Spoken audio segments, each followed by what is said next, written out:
Hello, is there anybody out there? Hi, I'm Brandon from i3D Themes, and this week we're going to be doing a Facebook live cast talking about our access control website plugin. But first I want to say thank you to all those people that liked and shared our video from last week. It really means a lot to us to get the word out. So if you have any comments or questions, please by all means shoot them our way. We'd love to hear from you.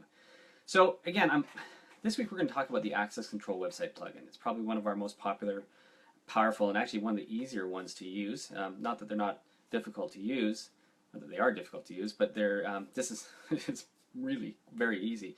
So the access control plugin was developed to be like a members area. Okay, so with the concept of you have a username and password, you log in and you get access to something. But it's more than just that. It actually controls access to pages and files in your website. So to give an analogy, it's kind of like, you know, if you had, say, 4 web pages, the first one, it doesn't have any restrictions. That's just like any web page you've ever been to on the internet. You know, you go to a news website, or you go to your friend's website, or whatever. Most web pages are all public, right?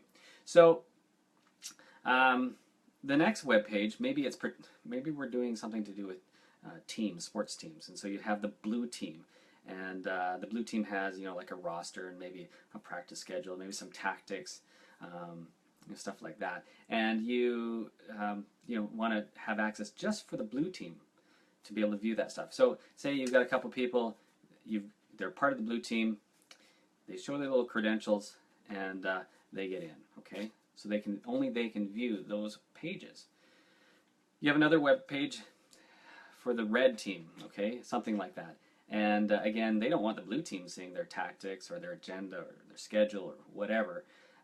So they've got pages that are protected for just them and their team. And so they log in and they show their pass, okay?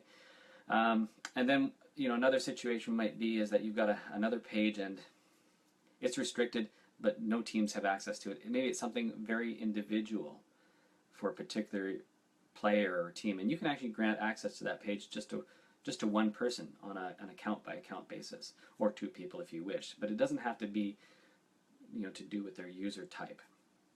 Be them, a blue team member or a red team member. So in addition to, as I said, the web pages, you can protect entire folders and different types of files. So we see this application used for things like sports teams and churches, professionals like accountants or homeowner associations. Just off the top of my head, those are ones that I know that have used them recently. So if you have a need to password protect something with a username and password, this is the plugin that you would be using. As I mentioned earlier in this video, there is sort of a secret feature. Well, it's not really a secret, but it's a power feature that not a lot of people realize with this.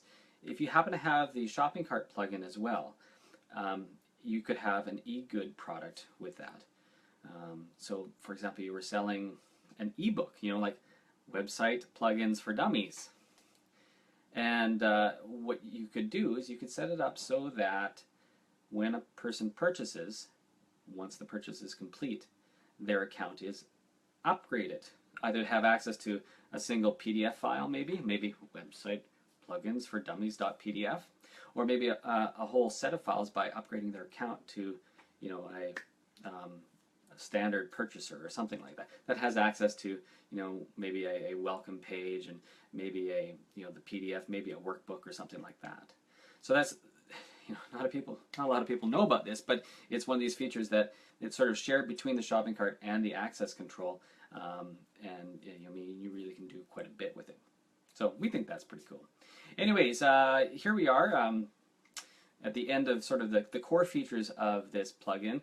We would really love to hear from you. Any other feedback you have or questions about the website plugins, or even some features that you would love to see.